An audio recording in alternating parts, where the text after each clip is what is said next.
Hello, and welcome to another episode of Top 10, brought to you by the Glazov Gang. On today's episode, considering we are getting very close to the election of 2016, I figured to share my fear with you. So today we are going to talk about top 10 reasons why Huma Abedin should terrify you. If you're ready, let's get us started. On our number 10, let's talk about Huma Abedin's father, Sayyid Zainal Abedin. Huma's father was a pro-Sharia sociologist with ties to numerous Islamic organizations, including the Muslim Brotherhood. The Brotherhood is the parent of Al-Qaeda, Hamas, and other Islamic terrorist groups. He wasn't just a fan of them. He was part of them. He was a supporter of them. On our number 9, let's talk about Huma's mother, Saleh Muhammad Abedin. Huma's mother is known for her support for Sharia. She is a member of a group called the Muslim Sisterhood, which is the Muslim Brotherhood's division for women. Saleh is a board member of the International Islamic Council for Dawah and Relief. This is a pro-Hamas group that is part of a larger organization called the Union of Good, which funds Palestinian terrorism against Israel and has close ties to the Muslim Brotherhood. There are many more frightening things about Saleh, which will be revealed further in our countdown. On our number 8, Huma is a member of MSA.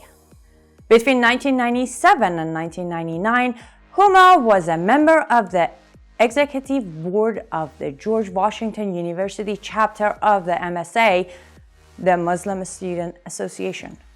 The MSA is a Muslim Brotherhood front group that has a very lengthy list of leaders who have been arrested and convicted of many of terrorism charges. They include senior Al-Qaeda member Anwar al-Awlaki. On our number 7, Huma was assistant editor of the Journal of Muslim Minority Affairs.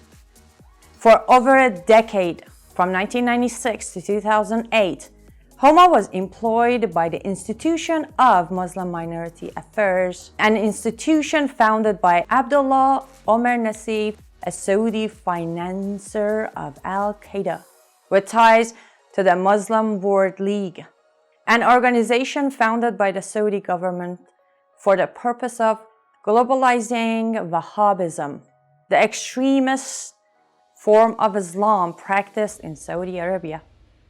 The IMMA's goal, unsurprisingly, is to establish Islamic supremacy in Sharia law worldwide.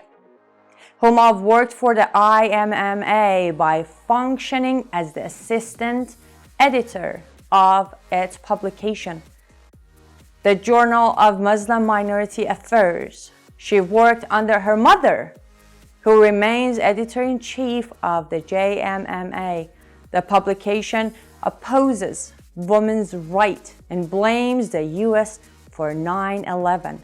On our number 6, the relationship between Huma Abedin and Abdullah Omer Nassif. The first 7 years Huma worked for the JMMA overlapped with Abdullah Omer Nassif's active presence at IMMA. Huma's last 6 years at the Institute were spent as a JMMA editorial board member, and for one of those years, in 2003, Nassif and Huma served together on the board. On our number 5, Huma's brother and sister.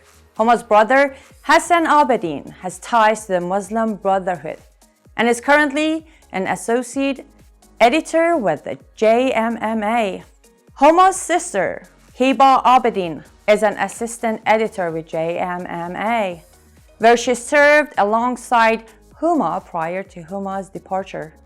The whole Abedin family, in other words, is embedded within the Muslim Brotherhood.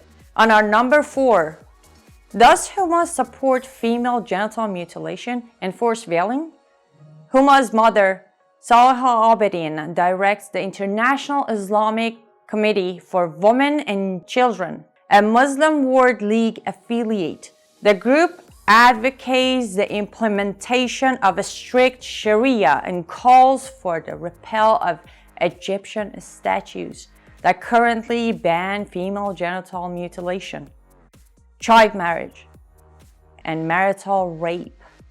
Saliha also edited and translated into English a book that argues that all Muslim women must be subjected to female genital mutilation, follow Sharia, wear the hijab, and participate in violent jihad. The book also states that criticism of Islam must not be allowed and supports the stoning of women. Now the question is, does Huma agree with these ideas promoted by her mother? Why has she never been asked this by anyone in the government or media, what her position is on her mother's views? Has Huma had female genital mutilation performed on her? If not, why not? And why is she not the one to wear the hijab or complain about the force of veiling? On our number 3, Huma is the wife of pervert Anthony Weiner. As we know, Huma recently announced that she is leaving her husband, the pervert, and disgraced former Congressman Anthony Weiner. We are all well familiar by now of Weiner's lewd and perverted activities. The FBI and the state authorities are now investigating him for sexting with a 15-year-old girl. Aside from these details, here are some very troubling facts. In Islam, and especially in a Muslim Brotherhood environment, which Huma's family is, it's prohibited for Islamic women to marry a non-Muslim like Weiner, who is Jewish. Huma's marriage to Weiner is disallowed by Sharia, which forbids matrimony between a Muslim woman and an infidel. Why did Huma's family allow this to happen? In terms of who Huma may soon become, one very probable and frightening answer becomes terrifyingly clear. On our number 2, Huma's questionable silence. Huma has never publicly explained her connection to the people who killed 3,000 Americans on 9/11. Why? Why hasn't she commented on Omer Nassif, her mother's book and views, the IMMA and JMMA, and their stated goals? Why should she be trusted with the state secrets? Why has she never publicly disassociated herself from her Muslim Brotherhood-linked family and all the frightening connection that she has had and continues to have? Do you think she does have an agenda, or she just likes to keep quiet? On our number 1, Huma could become President Hillary Clinton's chief of staff. If, God forbid, Hillary makes it to the White House, Huma may very well become chief of staff, secretary of state, or occupy some other high-ranking post. We will have a Muslim Brotherhood-linked individual in the highest level of the government of the United States. Just imagine the damage Huma could do to America's national security. This would be terrifying for America. This was it, folks. I really hope, as always, you do more homework on Huma, because apparently our media decided not to touch her. But if you care, if you love America, do some more homework and make sure to ask questions. Why and why and why? Next time, same channel, I will bring you more top 10.